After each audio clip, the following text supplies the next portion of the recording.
दोस्तों आज हम बात करने वाले हैं एक ऐसी हत्याकांड के बारे में जिसने पूरे देश को हिलाकर रख दिया। यह कहानी है प्यार, धोखे और हत्या की। राजा रघुवंशी हत्याकांड जो कि मेघालय में हुआ था, अब बिहार के औरंगाबाद में उनके जैसी ही एक और हत्याकांड दिल दहला देने वाली घटना हुई है। एक पत्नी ने अपनी प्रेमी के लिए अपनी ही पति की जान ले ली। आखिर क्या थी वजह, कैसे रची गई साजिश और पुलिस ने क्या खुलासा किया, चलिए जानते हैं आज के इस पूरी कहानी में। सबसे पहले हम लोग बात करते हैं राजा रघुवंशी हत्याकांड की, जिसने पूरे देश को सुर्खियों में बटोरा था। इंदौर के रहने वाले 29 साल के राजा रघुवंशी एक ट्रांसपोर्ट बिजनेसमैन थे। 11 मई 2025 को उनकी शादी होती है सोनम रघुवंशी से। शादी के मात्र 9 दिन बाद ही 20 मई को ये जोड़ा हनीमून के लिए मेघालय सोहरा चेरापूंजी पहुंच जाता है।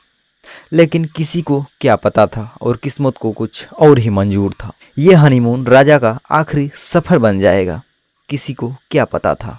23 मई को जो राजा होते हैं वह अचानक से गायब हो गए। उनकी पत्नी सोनम ने बताया कि वे दोनों सेडांग वाटरफॉल के पास घूम रहे थे और राजा अचानक से लापता हो गए। लेकिन 2 जून को एक गहरे खड्डे में उनकी लाश मिली।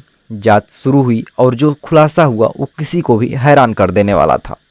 पुलिस ने पाया कि सोनम ने अपने प्रेमी राज कुशवाहा के साथ मिलकर 3 भाड़े के हत्यारे विशाल सिंह चौहान, आकाश राजपूत और आनंद कुर्मी के साथ मिलकर राजा की हत्या की साजिश रची थी। जो हत्या के लिए हथियार यूज किए गए थे वह हथियार एक माचेट यानी कि एक बड़ा चाकू, जिसे असम के गुवाहाटी रेलवे स्टेशन के पास खरीदा गया था।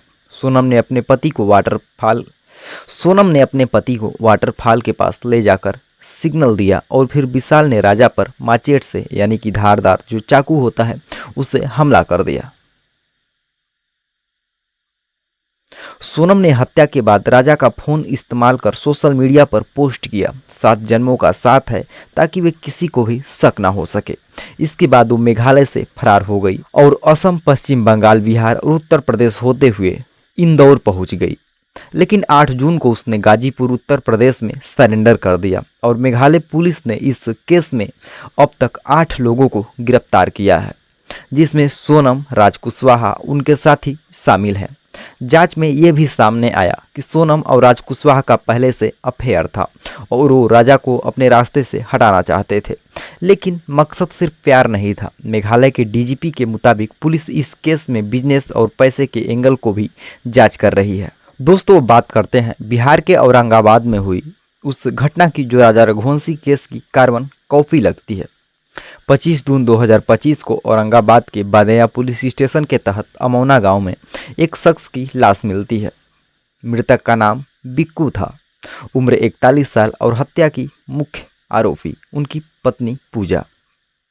पुलिस के मुताबिक पूजा ने अपने प्रेमी कमलेश यादव के साथ मिलकर बिक्कू की हत्या की साजिश रची थी और बहाना यह बनाया गया था कि बिक्कू को गयाजी में इलाज के लिए ले जाया जा रहा था। लेकिन वापसी रास्ते में एक सुनसान सड़क पर पूजा और कमलेश ने एसयूवी से बिक्कू को कुचल दिया, जिससे उनकी मौके पर ही मौत हो गई। पुलिस ने 25 जून को पूजा को गिरफ्तार किया, लेकिन कमलेश यादव अब भी फरार है। जांच में यह भी सामने आया कि पूजा और कमलेश का पहले से अफेयर था और वे दोनों मिलकर बिक्कू को अपने रास्ते से हटाना चाहते थे। लेकिन ये औरंगाबाद में पहला मामला नहीं था। एक हफ्ते के अंदर ही एक और सनसनीखेज घटना सामने आई। एक अन्य पत्नी ने अपने प्रेमी के साथ मिलकर अपने पति की हत्या की और लाश को छप्पर से लटकाकर आत्महत्या का रूप देने की कोशिश की। औरंगाबाद में एक हफ्ते में 2 ऐसे मामले सामने आए जो लोगों को दहशत में डाल दिए हैं। दोस्तों राजा रघुवंशी का केस हो या औरंगाबाद का, ये दोनों घटनाएं, इनमें कई समानताएं हैं। पहली, इन सभी मामलों में पत्नी ने अपने प्रेमी के साथ मिलकर पति की हत्या की। दूसरी, इन हत्याओं को सुनियोजित तरीके से अंजाम दिया गया। और तीसरी, इन मामलों में समाज में एक बड़ा सवाल खड़ा कर दिया है। आखिर रिश्तों में विश्वास और प्यार की जगह ये धोखा और हिंसा क्यों ले रही हैं? हाल ही के वर्षों में भारत में इस तरह के क्राइम्स की संख्या बहुत ही ज़्यादा बढ़कर सामने आई है। राजस्थान के तेलंगाना और अब बिहार में ऐसे कई मामले सामने आए हैं जहां पति पत्नी के रिश्ते में धोखे ने हत्या को जन्म दे दिया। तेलंगाना में उदाहरण के लिए ऐश्वर्या नाम की एक महिला ने अपने प्रेमी और भाड़े के हत्यारों के साथ मिलकर अपने पति तेजेश्वर की हत्या कर दी, जो कि शादी के सिर्फ 1 महीने बाद हुई है। ये घटनाएं सिर्फ क्राइम्स की कहानियां नहीं हैं, बल्कि समाज के लिए एक चेतावनी है। क्या हम अपने रिश्तों में संवाद और विश्वास को खोते जा रहे हैं? क्या प्यार के नाम पर धोखा और हिंसा सामान्य हो रही है? दोस्तों, राजा रघुवंशी और औरंगाबाद के इन हत्याकांडों ने हमें सोचने पर मजबूर कर दिया है कि ये सिर्फ क्राइम्स की कहानियां नहीं, बल्कि इंसानी रिश्तों की कमजोरियां की कहानियां हैं बल्कि इंसानी रिश्तों की कमजोरियों की कहानियां हैं। हम चाहते हैं कि आप इस बारे में अपनी राय हमारे साथ साझा करें। क्या वजह है कि ऐसे मामले बढ़कर सामने आ रहे हैं? कमेंट बॉक्स में अपनी राय बताएं और चैनल को अगर सब्सक्राइब नहीं किए हैं तो चैनल को सब्सक्राइब कर लीजिए, और अगर वीडियो पसंद आया हो तो वीडियो को लाइक ज़रूर कीजिएगा। मिलते हैं किसी और सच्ची घटना के साथ, तब तक के लिए जय हिंद, जय भारत, धन्यवाद।